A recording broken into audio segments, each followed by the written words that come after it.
It's halfway through the year. All my cars are either half finished or broken, but I still have space for one more, so I bought another one.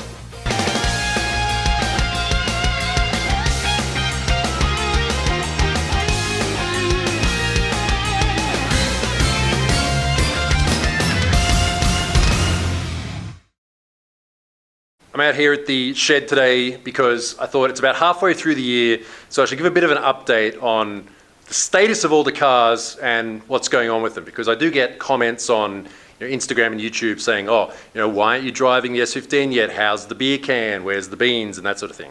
So today we're going to walk around all the cars and just give you a bit of an update on what's going on and the plans for them. A bit of a filler video today, but as you can see there's an empty space. Well, I bought another car and you'll see that at the end of the video. Probably not a smart idea, but it's for a good reason, but we'll get to that later. All right, what should we start with? Probably everyone wants to know about the beer can, but we'll start with the S15 Silvia. So this is the car that we took to Tokyo Auto Salon with the brand new Car Modify Wonder Start wide body kit. It looks great. It's currently covered in dust, unfortunately, like all the other cars here. As you can see, it still has the green engine bay. It's missing some of the piping because I have to get a couple of little sensor attachments welded on. It runs, it's fine, it rolls around, but here's the thing with this car. So when I bought it, because it would, and this is a common pattern with how I do things, it's kind of unfortunate. I did the same thing with the Cresta as well. When I bought it, it drove okay. It had enough parts to drift, so I just didn't bother modifying anything, I just drifted it. And even though it looks kind of nice and stanced right now, it's like the alignment is all over the place. It's just aligned by eye, so it looks, sort of nice. Oh yeah, by the way, that's that's for the old GTR wheel on. That's how far the wheels stick out right now. I drifted the absolute pants off of this thing for about a year and a half, I think, because it just ran so well that whole time. I only didn't get home once from going to the track. It was street registered. It still does have plates attached to it. It's just not registered like legally right now. Brand new HKS turbo, brand new Link ECU, got it tuned up. It ran fine. And then the opportunity came up to get this body kit and put it into Tokyo Auto Salon with Car Modify Wonder. I was intending to drive this a bit earlier than, it's still sitting here obviously. All the suspension is broken all over the place. The height of all the suspension is completely different because it's like one side is sagging, the other side's not. The suspension's all wallowed out, like the bolts and stuff like that. They clank when you move around. It's not really in that great condition right now. The original plan was, it's still got the full smoke. Yeah, interior is just as is with a stock seat, just so I could just move it around. But it's pretty much as it was before. The original plan was we put it in Tokyo Auto Salon, then there was going to be this event which was run by Option magazine last year called, what was it called? Option Base, which is this huge car show. I went to it, but I didn't actually make a video about it. It was also held in like the middle of summer. It was on this dock in Yokohama. Huge concrete area. It was so ridiculously hot. Everyone was like passing out from how hot it was. We were meant to enter it in that, and that was meant to be like about a month ago. It got cancelled this year due to, from what I understand, I don't know how much I can say. I sort of know why, but let's just say this. When you leave a car show, if you'd like that car show to be on next year, leave quietly. That's what I can say. So the Silvia was going to enter that as a demo car for Car Modify Wonder, and then after that I was free because this was sponsored by Car Modify Wonder. It was like a collaboration. One of the downsides of sponsorships is that when you get sponsored, you're not just getting free stuff, you have to make it worthwhile for the people sponsoring you. So it has to go in another show. That got cancelled. There was another event, I think in Osaka or Nagoya or something that Hariyama wanted to go to. We didn't end up going to that, and it's going to be at a car show next month, I think, late next month. I forget the name of it, but then we're free after that. So we have to wait a little bit more to do something with this. But the intention is absolutely to throw some plates back on it and drive it around as a street car and kind of enjoy it. I don't know, maybe until it gets caught up in one of those car inspections that they run at Daikaku Futo where they... do you know what that is? I'll tell you. They have these crackdowns sometimes at Daikaku parking where they drive in these like police trucks and block the exits and defect everyone as they leave. In Japanese, they call it murio shaken, or like free car inspection. You normally get that done when you actually have to do the registration, but they do it for free. So you get a free car inspection. Yeah, that would be actually kind of funny to go through. But I mean, it does have a catalytic converter. It's as legal as it can get. I don't know. Might be a bit low, but I would like to drive it around the street for a while. Then, of course, after that, we can drift it and explode this body kit everywhere. I'm looking forward to that. It's going to be great. That's called train fitment in Japan because it looks like a train. All right, next car we need to talk about is the beer can Skyline. This is going to sound a bit like I'm complaining or whinging, but I'm sure a lot of you can relate to what I'm about to say. So this car is probably everyone's favorite car. It was the Ebisu Circuit hero for a long time. And then I brought it back here. And one of the worst things you can do to a car like this is put it on jack stands. I think if as soon as a car becomes unrollable, there's just some sort of change that makes you not like it. Because a car that doesn't run is not, it's not a car, it just becomes a thing. And especially if you have no particular goal. All right, here's the engine bay. It's sort of slightly disassembled. I just sort of took bits and pieces off it to sort of get started on it. Blown turbo is still on it. But here's the thing about this car. Like, the more I look at it, the more I realize that everything on this car is one step away from breaking. Like, every hose is like almost perished. Everything is about to break. Every single thing. And there's two ways I can go about dealing with this. One is doing the absolute minimum just to make it run, and the other is to sort of fix everything. And I kind of go back and forth. Look, I know a lot of you can relate to this, right? I come in here, I see it, I get all excited. I'm like, oh, I should make it all really nice, change everything, make it beautiful. And then I'll come in the next day and be like, look, I just want it to run. I don't care. It's an Ebisu car. It survived more than that. Geez, about 9 or 10 years of being thrashed at Ebisu. It survived that long. Like, just make it run. Who cares? But it's an R32. There's not that many of these anymore. We should make it nice. So I kind of flip-flop between those two. But I've made up my mind. Okay? This is going to be the theme of this episode. I'm going to make it run doing the absolute minimum possible. The only thing that I haven't done the absolute minimum of is all the brakes are off. They've been rebuilt and I have to go pick them up, but because I just don't want to mess around with brakes. So, if the car doesn't run, that's fine, but if it doesn't stop, that's a problem. And you can see here, like all this sort of stuff. See, the suspension is like, that's the suspension leaking. See that? And the engine's fine as far as I know. So, I'll just change the turbo. But then it's like, well, maybe I should get a nice Garrett one or something. And I'll get like something nice. And well, then should we get an ECU done? And it's just like, the spiral. Everyone talks about the spiral. I don't want this to spiral. So in order to force the classic beer can to run, I'm going to do the absolute minimum possible. Because we have a truck now, we can take it anywhere. If it goes out and does 20 meters and breaks, it doesn't matter. It needs to run. That's it. And I'll fix the turbo. I'll buy just some cheap thing off Yahoo Auctions. I don't care. It needs to run. I'm sick of looking at its stupid face and not running.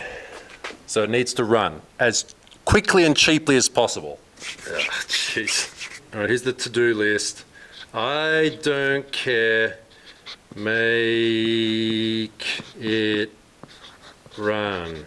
Exclamation mark. Okay, that's the to-do list on the beer can now.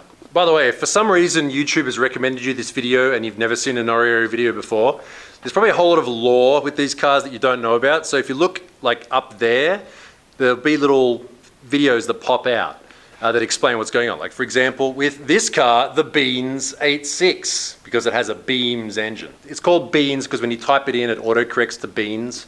So I just thought it was funny. The Beans 86 because it has 3SGE dead stock from a Toyota Altezza in it. This car was caught up in a workshop fire, unfortunately, a little while back. You can see there the melted bits on the front that was facing the fire. Luckily, the car didn't burn down, but unfortunately, my friend's workshop did. Long-term viewers might remember that workshop. It was my friend Myrone up at Scudamore Circuit. The workshop burned down, and he lost basically everything. And I said on that video when I went up there to sort of help him out after that happened, I said, oh, look, I'm going to make some t-shirts and help him out. It didn't end up happening. We kind of got the shirt half designed, but Morita just kind of disappeared for a while. As you can sort of understand, like he kind of went off and just sort of did his own thing to have a bit of a think about. Like imagine just losing everything, like all your tools, all your cars, basically everything. That's what happened to him. I tried to keep up with him as much as possible. I'd call him every now and again because I mean, there's not much I could do for him, but at least make sure that he's still with it. Thankfully though, he's kind of back into it. He's just sort of doing his own private sort of workshop thing right now. He's not really interested in being on YouTube and that sort of stuff anymore, I don't think. He just wants to do his own thing, which is fine.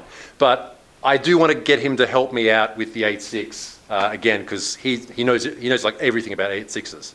So the beans is essentially as it rolled off the truck coming back from, see once again, that's all the dirt, and there's a bit of like firefighting foam residue left on the car as well. I do know that like all the coolant got boiled out of the radiator. It's completely empty. So I don't know, front end might be a bit weird from being exposed to that much heat. Look, it's like the, melted like cheese. Honestly, this would be the ideal car to run right now because Japan is very hot at the moment. Actually, a couple of days ago, a friend flew in from Florida and he messaged me and said, oh, the weather's just like Florida. Okay. It's hot. Naturally aspirated cars are probably better to run in summer because it's, you don't overheat so much. You can see the seat's missing because here's a little problem, this bit here. I just found this a little while back that needs fixing. Now this is something that both happens in 8.6s a lot and happens when the driver is like 100 kilos. So I'll take that to get fixed, but honestly the rest of the car is pretty much fine as far as I know, like compared to how it was before. It just needs a bit of a wash as well. I think of all the cars to get sorted out, the beans is probably first priority because like I said, it's very hot here right now and naturally aspirated cars would be the thing to drive. Unlike this, right, next car, the Cresta. So I've actually taken this out a couple of times recently. I'm sorry, I've been cheating on you, YouTube, without making content. I took this out to a couple of tracks and just drove and enjoyed it. I'm sorry, but I just wanted to not have to film sometimes. It does get hot very fast, 500 horsepower, 1.5J. And I actually had an issue a while back where you can see, let me put the pins in. As you can see, it has this lovely spaghetti low mount manifold here, but one of the downsides of this is it boils everything around here. All this sort of stuff, the brake master cylinder, the clutch reservoir and stuff like that, were covered in like this sort of, insulating material. And I had this problem where there's this little plastic ball that floats in the clutch fluid. I guess is like to prevent dirt and stuff going in. It actually melted inside there. So I got this heat guard to go over the top of it, which actually helped quite a lot. It's quite thin, but seems to do a pretty good job.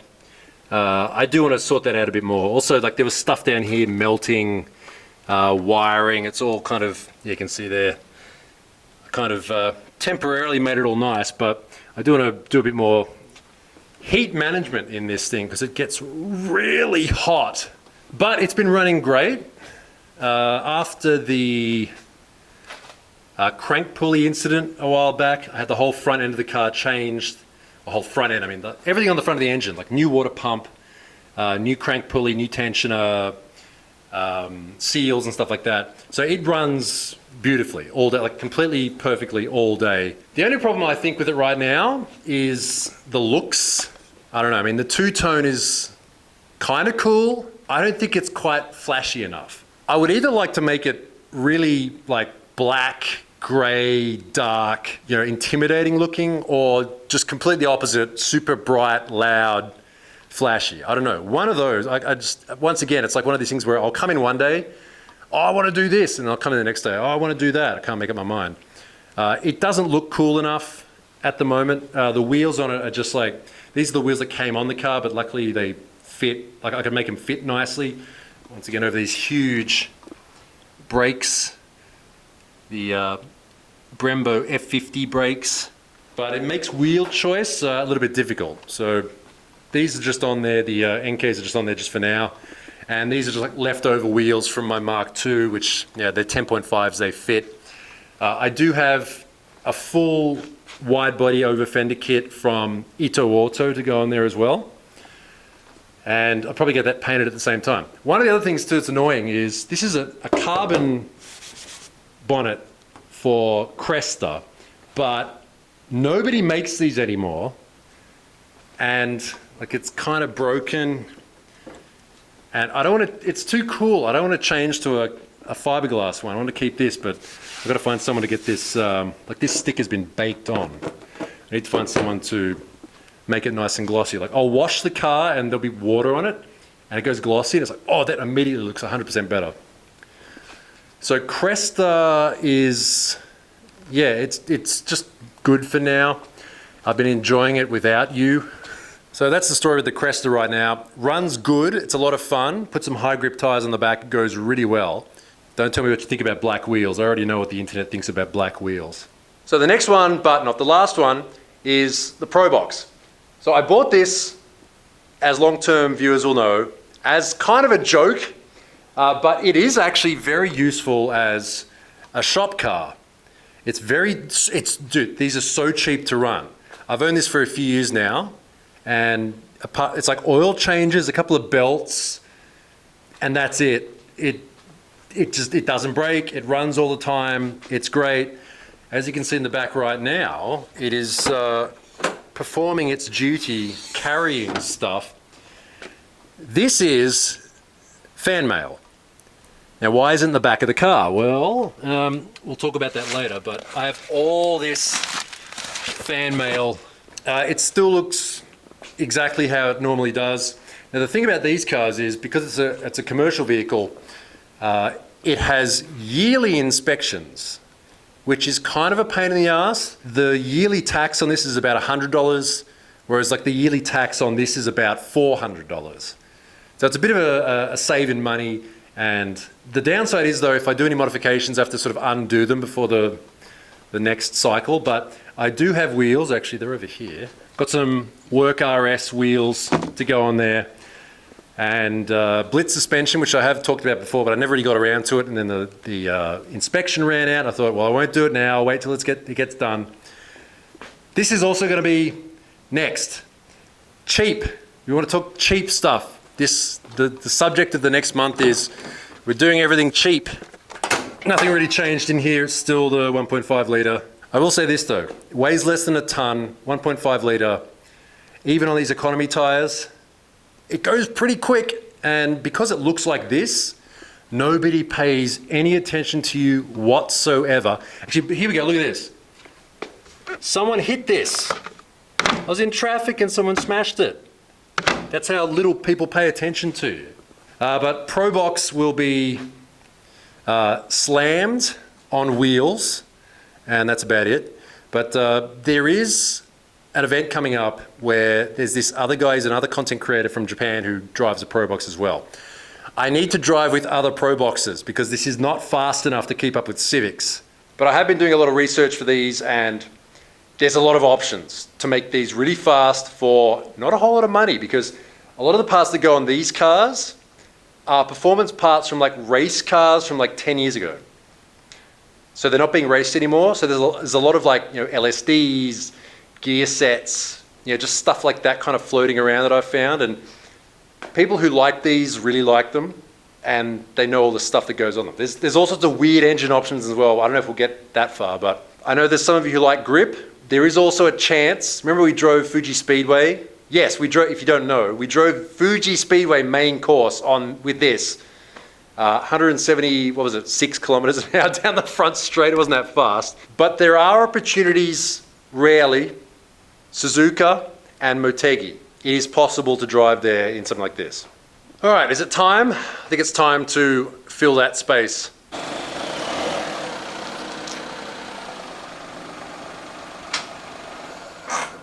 Daihatsu Mira 4-door, let's go.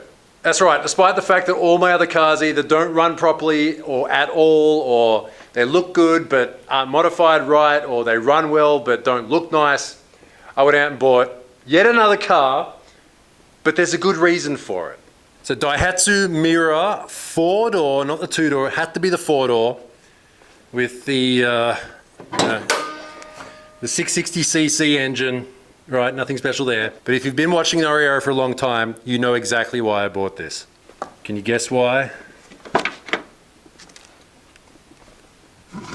That's right. We're going PVC drifting. If you don't know what PVC drifting is, once again, here's a little link up in the corner for you to click on so you can watch that video. But I had to get one of these. I just had to. It was a good deal. 200,000 kilometers on this Mira. It's in pretty good condition. It doesn't need a whole lot of work. It's a PVC car. The whole point is you don't have to spend money on it. It's cheap. It's a K car. And look at this. This is the best part of it. Now, from what I understand, one old man owner who decided that he was getting too old to drive, so he gave up his driver's license and he sold the car. This is, you think I put this on here for a bit. This is the actual shift knob. The Katana shift knob. The rest of the car is completely stock. You know, back seats, everything's stock with the Katana shift knob. Some old man out there keeping the samurai spirit alive. So obviously there's going to be an entire video getting the car ready for PVC drifting. I've got bits and pieces. I've got the hose for the sprayers. I've got the PVC rings in the back. All right, water pump for spraying on the back tires. But why? Why buy this? Well, see, I've been thinking, I've seen on the internet people complaining about car YouTubers, how, they'll do a budget build, but it's like the cost of a house deposit, right? For the next month on Noriyaro, we're doing everything cheap. Are you tired of seeing car builds on YouTube that cost too much money? Sick of seeing out-of-touch YouTubers say stuff like, oh, you should just buy a JZX 100, it's easy. Yeah, they cost like $30,000 or $40,000. What are you talking about? Well, for this month on Noriyaro, we're doing everything cheap. That's right, we're spending as little money as possible. If we get parts, they're gonna be secondhand, sponsored, or we'll just pay for them later. Paying for a track day? Nope, we're going simulator drifting. Buying stickers and merch? Nope. Mail time, live stream here on YouTube. So make sure the notification bell is on so when the live stream happens, YouTube will tell you. That's right, for the next month I'm going to show you how to have as much fun as possible in Japan without spending a whole lot of money. Touring, events, we barely ever go driving anywhere. There's so much cool stuff out there. Of course, if you'd like to see the videos before anyone else, these are these people on Patreon. Go join the Patreon, see the videos early. Also memberships on YouTube, you see the videos a day early too. Thanks for watching this zero action update yapping video. It's Noriyaro cheap month. We're doing everything as cheap as possible for the next month. Stuff I want to get off my list. Right, there's a whole lot of stuff, and that includes PVC drifting. All right, thanks for watching. See you next time. Bye.